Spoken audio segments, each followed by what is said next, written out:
So, Coach, tell me, big game on Friday, and right after a holiday week or in the middle of a holiday weekend. So, what has this season been like getting to this point? Well, back in July, August, you don't think about this right here, right now. We're a day by day. Tomorrow's got to be better than today. Next week's got to be better than this week. So, it's a big growth, progression for us. Obviously, in the back of your mind, you're hoping these things happen, but there's a lot of steps that have to take place along the way to get here.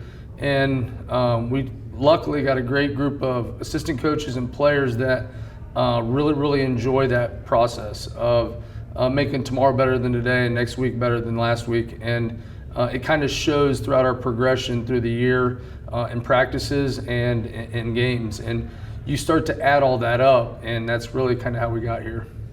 That's great. And this is the first time that this school has been this far. Is that correct? Yes. Last year we were able to make it to the regional finals, so this past Friday. And unfortunately we lost. And then, luckily we were able to get back and get a chance at get back, and we did, and we were able to win this time. So we talked last night, we're back on uncharted territory, blazing new trails, and it's fun to blaze new trails. It's fun to, like this year, learn, like last week, learn from lessons from last year, and possible reasons what caused us to fall short, and then use those as lessons to help us get over the hump this year. So, a lot of good lessons from last year, and it's really fun to get to blaze a new trail with this year's team. Absolutely. And I'm sure you have some players that were here last year, correct? Yes. So can you talk about the leadership kind of on and off the field with some of these players that maybe went through that last year and are now, chasing something even more exciting right now? Yeah, and the hats off to them and the coaches, because this doesn't happen if we don't take all those lessons from last year and turn those losses last year into lessons for this year. Now, it's our job to point those out, and they're not always fun, and it's not always fun for the kids to hear them and have to live them. But the guys that were on the field last year that are back this year, they were able to, I think, mature a lot and handle different situations that were negatives last year, and we turned them into positives this year. And that was the biggest thing that I think helped us on this journey in the playoffs, was taking those negatives last year, and they're painful. They're painful for coaches. They're painful for players. But we were able to maturely take those losses and turn them into lessons, and then apply them. And I think that's made the biggest difference. And I think that might be one of my favorite things through all of this is obviously winning's fun, but just kind of seeing that natural maturing and progression. It's that part's really rewarding. That's awesome. Let's talk a little bit about on the field. Where do you feel like this team has grown the most on the field? Or what were some maybe things that you had to key in and focus on maybe in the middle of the season to get to this point? Well, when we came into the season, we were returning our entire offense and defensive line from last year. So, that was obviously a spot where we thought we were kind of ahead of schedule. And we thought we were a little bit behind schedule, a new quarterback, some new receivers, new running back. And I think early on the biggest pleasant surprise was a lot of those skilled kids were ahead of schedule than where we thought they would be. And I think that goes back to all the early 7-on-7 stuff earlier in the summer. So the line has been a good consistent group for us with a lot of experience, but those skilled kids, quarterback, running back, receivers, I think coaches getting them ahead of schedule and them being mature enough and being able to take it serious enough and handle the workload of getting ahead of schedule, I think has played a big role in where we're at. Absolutely. I love that you brought up that consistency between the O-line, D-line, because it really does all start up front. Yes, definitely. Whether it's the run game, pass protection, pressure on the opposing quarterback, things like that. So what does Friday's game, what are going to be some of the challenges against who you're playing against? Well, we started, just mentioned a minute ago, talked last night, we're blazing a new trail. So there's question marks out there that even coaches don't necessarily have answers for. So we're trying to take last year being our first ever regional final and those question marks and trying to predict or look ahead to possible question marks that we're going to have now that we're in uncharted territory again. So that's number one.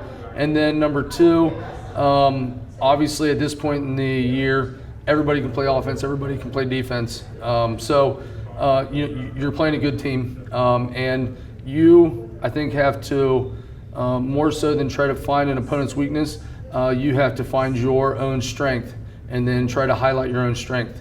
Earlier on in the year, different opponents, you can kind of, try to find weaknesses and exploit those weaknesses. Well, at this point in time, there's very little of that. So, trying to focus on us, make us as good as we can, what we're good at, and then highlight those things. Absolutely. And I know, this is high school and not necessarily college or pro, but when you talk about in-game adjustments, especially maybe halftime-ish, depending on where you're at, is that something that's really key at this level, to your point of all teams being good? Yeah. Now, obviously, I haven't coached at the college level, watched a lot of college and NFL. From what I've learned as a player and as a coach all these years is there are times for halftime adjustments, but they have to be, it's one of those less is more. I think number one, so that the kids can handle it. Number two, that they stay bought into the original game plan, and then being able to actually apply it and execute it.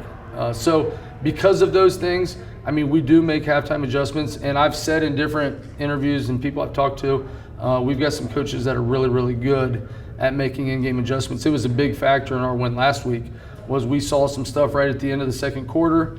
We went in, identified it, talked about it. It was simple changes that fit the scheme and the game plan, and the kids, they picked right up on it and ran with it. So it is important, but I think a little bit less is more, and then stay the course and make sure they can handle it, and then I think you'll get some benefits out of it. Absolutely. Thank you for touching on that. Let's talk a little bit about the community support. It seems like you have a lot of community support. I will be talking to Lakeview's mayor here shortly. She's got a nice little kind of bet going, with their mayor over there. So what has the community support been like? Oh, it's amazing. I'll always say that I'll never take going to the playoffs for granted. When I was in school, only 4 teams made it. I was never able to get to the playoffs, and then I was an assistant coach for 17 years here. And I tried to get the head coach that I was working under. He was my coach when I played. And it took me 11 years as his assistant to finally get him in the playoffs. And we got in the playoffs for the first time in 2015. So I'll never take it for granted. And I think the community kind of has that same sense of, it's special, and we're never going to take it for granted, and we're going to kind of soak it all in. And and I talk to the players a lot, but I kind of see it from the community. It's like a wet towel. We're just going to wring every last drop out of it, because it's a really special thing.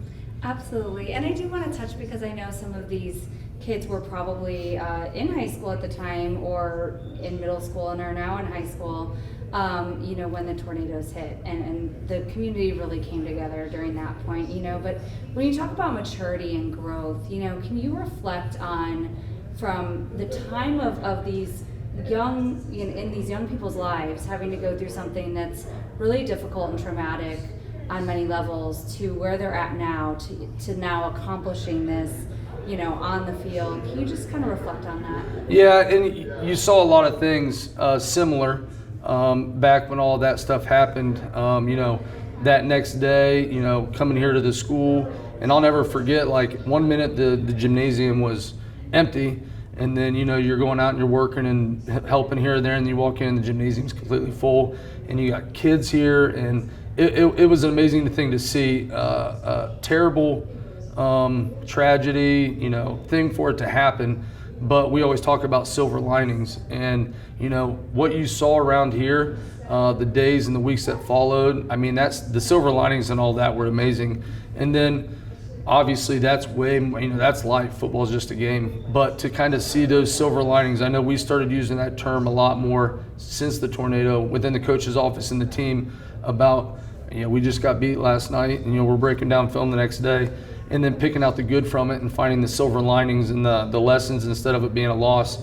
And I think for a lot of the kids, and I know for the coaches, it's easier to pick up on those silver linings rather than focusing on the bad. Stopping the bad and starting the good. And I think that really got kick-started with everything from the tornado. Absolutely. Absolutely. Well, those are all my questions for you, Coach.